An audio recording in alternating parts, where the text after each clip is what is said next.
You are not a creative person. I often hear people telling me that again and again, but the real problem was that I agreed with them.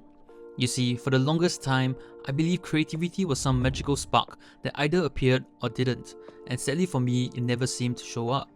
I would spend hours staring at a blank page, thinking about how to start, and when I did, the result never turns out well, whether it was writing, drawing, designing, and the creative arts. So I challenged myself to learn more about creativity. I started reading all about it, from Still Like an Artist by Kleon to Leonardo da Vinci by reporter Isaacson, and what I realized completely changed how I see creativity. I've been looking at it all wrong, just like many others around me. Creativity was never about the task, it was about the process. When we say that a writer or an artist is creative, what people are really talking about is how they go about their work. And in that sense, creativity is not limited to art, but about how we solve problems. It is a way of thinking, one that doesn't involve number crunching and logic gates, but about exploring ways to deal with our limitations through trial and error, a concept more commonly known as thinking outside the box.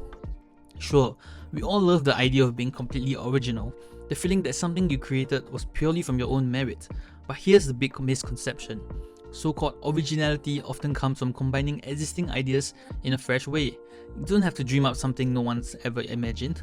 You don't have to be worried about referencing others or reframing old ideas in new ways. In fact, most completely original things, if they exist, are terrible because they haven't been better tested.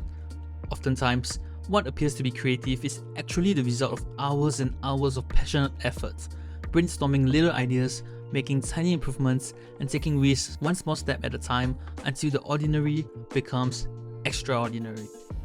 If you were like me, believing that all we need is the perfect moment, the perfect tool, or the perfect mentor, that's just your brain making excuses.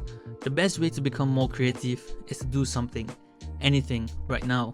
To constantly try different ways to solve a problem, whether it's looking at it from a different perspective or otherwise. Because here's the secret nobody talks about. Creativity isn't just for art.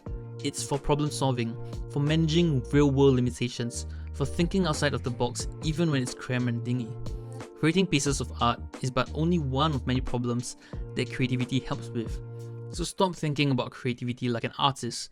Start thinking about it like a problem solver, and you become the person who can handle tough challenges, pivot on a dime, and turn boring tasks into fun little experiments.